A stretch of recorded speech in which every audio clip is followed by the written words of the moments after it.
Hello, incredible IB students. Today we're going to talk about the biographical information of Oscar Wilde as it relates to the importance of being earnest, and we're also going to talk about the play's historical context. So without further ado, let's take a look at a PowerPoint that I've made up for you. This is available on your Schoology page, of course. Now, Oscar Wilde wrote this in 1895. And we'll talk about just a handful of things, as I mentioned. And keep in mind, we're only scratching the surface of Oscar Wilde. We're only scratching the surface of its context and really the play itself over the next couple of weeks. So first of all, Oscar Wilde, he's an English playwright, late 19th century. He did write some prose. His most famous prose piece, I'd argue, is The Picture of Dorian Gray. You're familiar with it. It's about where Dorian Gray, he's got a portrait of himself. It's a painting. And the painting slowly, the visuals of it become more and more grotesque, and it decays because it's a reflection of the sin that's within Dorian Gray. Today, we're also going to talk about homosexuality as it relates to Oscar Wilde and to a lesser extent, Ernest. We'll talk about aestheticism and dandyism as well as Victorian melodrama. So let's talk about homosexuality just briefly here. It was illegal. It was illegal in England during Oscar Wilde's time. There was a law that was put in place in 1885 that made it illegal. And it was illegal until the 1960s. And eventually, Oscar Wilde's going to get into some pretty serious trouble as a result of his lifestyle and as a result of these laws here. Well, why was it illegal? Well, I mean, we can just talk about the so-called traditional morals and values, if you will, as they relate to like Puritanism and the Victorian age and things on that nature.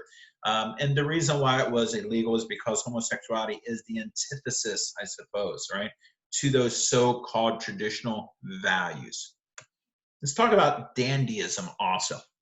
Now, dandyism, the dictionary definition of it, I suppose, is an individual who sort of is really concerned about external appearances. And by external, we mean the way, he dresses or his mannerisms or whatever the case may be. In other words, these appearances that people can see, the empirical aspects of an individual.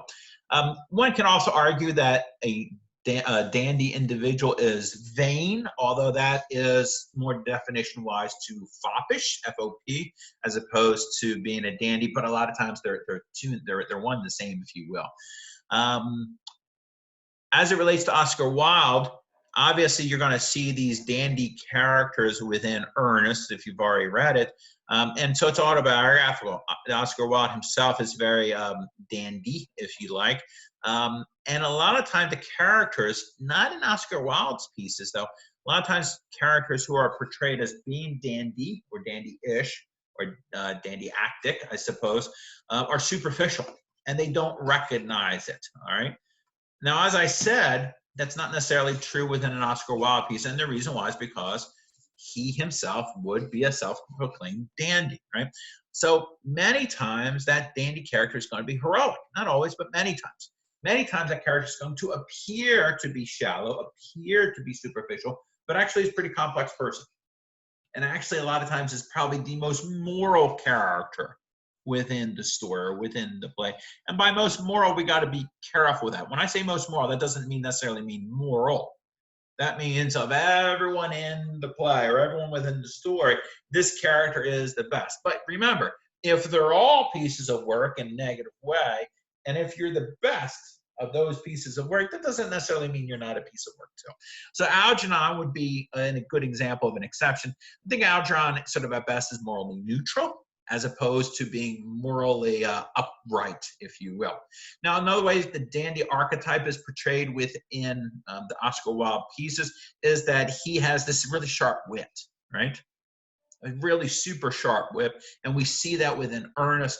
And a lot of times with that wit, it's going to be used to attack hypocritical talk or hypocritical situations, right? And remember how we said a dandy dictionary definition-wise is someone who's pretty superficial.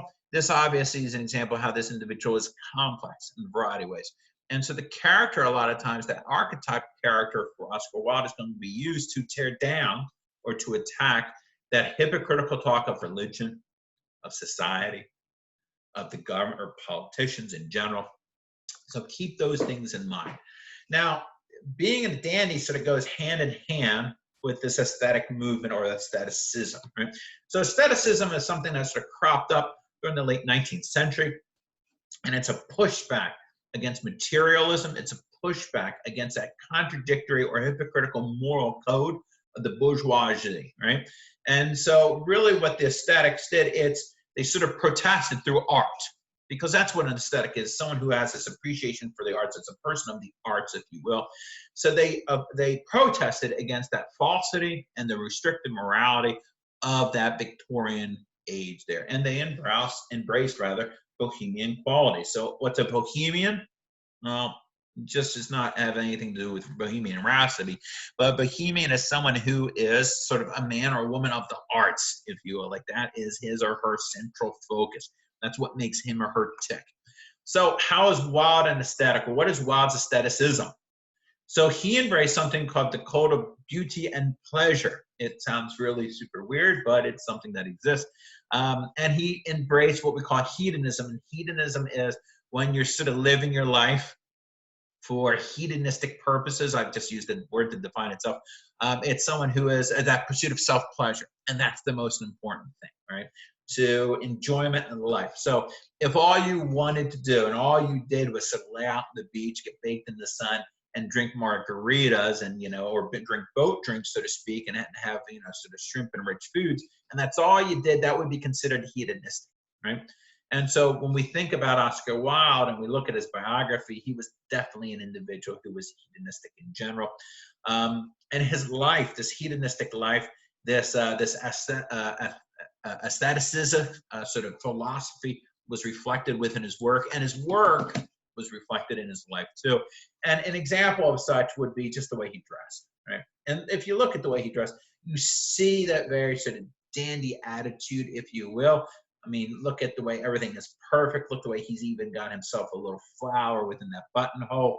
Look at the stylized striped pants that he's wearing. Even the chair that he's sort of sensually leaning on with his cigarette, and the manner in which he's holding the cigarette, it's all about appearance. And maybe it's a little too small for me, but if you look in that sort of window in which I'm in, look at the picture of him. He's got that great hat that's cocked to the side.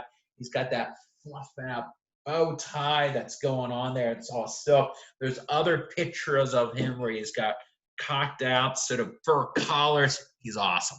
So the way he dresses is a reflection. So as I said, the dress, among other things, is sort of that dandyism. However, it's sort of contrasted a little bit with the bohemian lifestyle and seemed to embrace more about the bourgeois lifestyle.